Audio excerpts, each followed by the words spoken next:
on It's Supernatural. Aliens, UFOs, are they real? A former branch chief of the Department of Guided Missiles says yes. Discover the shocking truth behind UFOs, where they come from, and what their end-time plan is. Can ancient secrets of the supernatural be rediscovered? Do angels exist? Chuck Missler, you are such, in my opinion, and I'm entitled to say this, you are such a renowned, wonderful Bible teacher.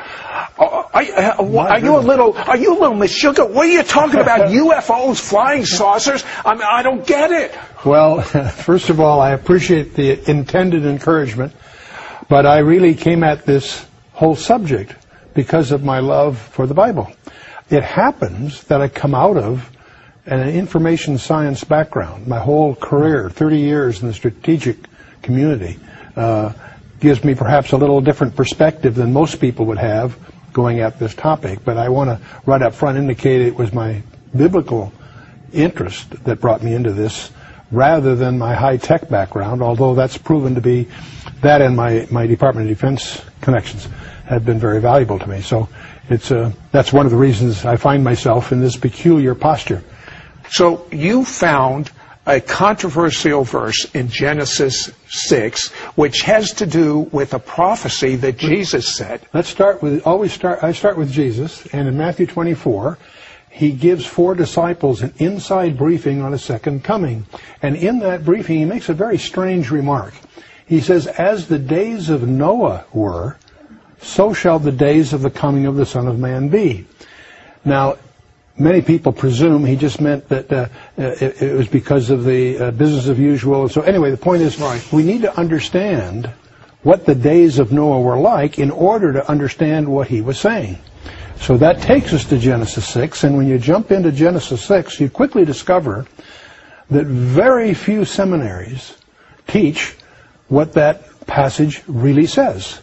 And so as you get into that Genesis 6, you have to understand the first 2 verses are one sentence, and it deals with this strange goings-on between the fallen angels producing hybrids with humans. And that was so uncomfortable in the early years of the church that it was the understanding of the early rabbis. It was also the understanding of the early church that what it was dealing with was fallen angels cohabiting with human women producing a strange hybrid offspring. But when you get to about the 5th century, that was a very uncomfortable posture. So they cooked up this, what they call the lines of Seth argument, and that's what's taught in most seminaries. One of the things I discover is that many people who are products of most seminaries haven't been taught that there are different perspectives of Genesis 6, and it's the literal, careful study version of Genesis 6 that starts to raise the fog on this whole issue. Now tell me about the word Nephilim. What does that mean? In the Hebrew, it comes from the verb nephal. It means the fallen ones, and that's the term used. Don't confuse that with the fallen angels. The fallen angels, according to Genesis 6, cohabited with human women to produce a hybrid offspring that are called in the Hebrew the Nephilim. In the Septuagint version of the Old Testament, the translation of the Old Testament into Greek, they use the word gigantes, which is transliterated giants, and they did happen to be giants, but that's not what the word means. The word actually means, in the Greek, the earthborn. And so, from the Greek point of view, they're earthborn. From the Hebrew point of view, they're the fallen ones. But either way, they're pointing to a hybrid, and it apparently was part of Satan's plan to contaminate the Messianic line. But so the purpose of the flood was to get rid of these. Exactly. That's exactly the point. When you study verse 9 of Genesis 6, it speaks of Noah that his genealogy was untainted, unblemished. And apparently it was a distinctive in that sense. He may not have been the only one unblemished, but the fact that he was unblemished qualified him for what God was going to do, among other things. But the point is, the whole issue that God chose to do was to save 8 people in the ark and erase the blackboard, so to speak. Okay, but if the blackboard was erased, then we don't have to fool with them today if they were all destroyed. Except Genesis 6 verse 4 says there were Nephilim in the land in those days, comma, and also after that. And we discover, many good Bible scholars miss this, that you really won't understand subsequent events in the Old Testament by not realizing it happened again. When God in Genesis 15 and Genesis 17 confirms the land covenant to Abraham, he tells Abraham that he and his descendants are going to be away for 400 years, but after 400 years, they're going to return. That gave Satan, who's obviously listening, the realization that he had 4 centuries to lay down a minefield.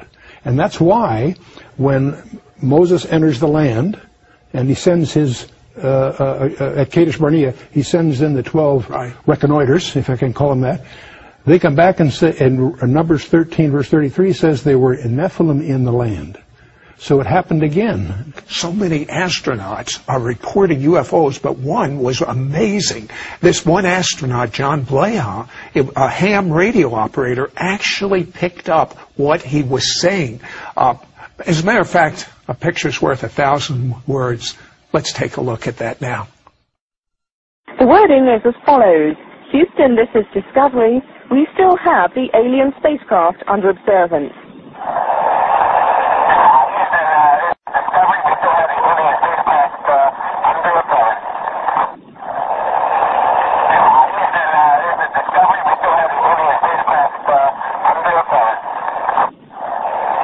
I have a question for you. Why is there so much misinformation? Why are there so many cover-ups? I mean, when astronauts are reporting UFOs, what is the reason, in your opinion, for the misinformation, the cover-up? I would be conjecturing, like most people, one of the great mysteries in this whole area is why the cover-ups by all the governments, but most by the United States. Other countries are starting to release those information, but in the United States, there is a deliberate attempt to hide this area, and that's probably the biggest mystery. Isn't this one? The biggest one is Roswell. Why is the Roswell incident back in 1947 enjoy a higher level of classification than our most sensitive warheads?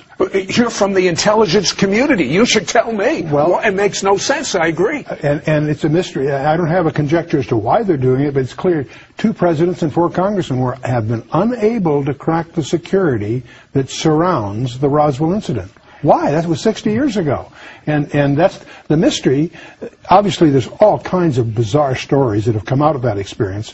But the real mystery to me isn't that. The real mystery is, why is it classified? Why does the government hide it? And I don't have any conjectures. I think those conjectures are just as wild as the other conjectures about the UFOs. According to your tapes, this cover-up is very unusual because some 30 newspapers reported it in 47, and then just immediately after, what happened? Yeah, Blanchard, the colonel of the base, when the Roswell thing first happened, issued a press release that a saucer had landed and so forth.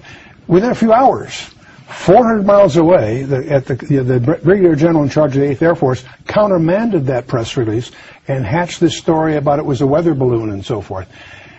That starts a whole series of the silliest, most inane cover-up stories. There's been a sequence of them. First it was a weather balloon. Well, that didn't fly. They went one after the other. And to the community, it's almost insulting because the cover-up stories are so empty, so foolish, so ridiculous. But what about that new technique, digital imaging? Yeah, it's interesting that when Brigadier General Ramey made his press release countermanding Blanchard's, the press took pictures. Many years later, just a few years ago, a guy by the name of Johnson, who took the picture, we were able to get the negatives, and by using advanced digital analysis of the negatives, they were able, an analyst by the name of Rudiak was able to use advanced information techniques to unravel some words that were on the memo that was in Ramey's hand. And it speaks of the victims and the disc that crashed. In other words, this actually calls it not a plane, a disc. A disc that crashed, and there are victims, implying. See, the stories have always said there were 4 bodies, 3 were dead, 1 was still alive. That was the unconfirmed rumors that we heard. Well, it turns out that that memo, that unraveling, is regarded as the smoking gun because it demonstrates that the Air Force has been lying all along. Well, these UFOs, they defy laws of physics. Your degree is in physics, yes, I believe. Well, yes. The thing that is the fundamentals, we want to get right at that. I'm sorry, presuming a lot here on your audience.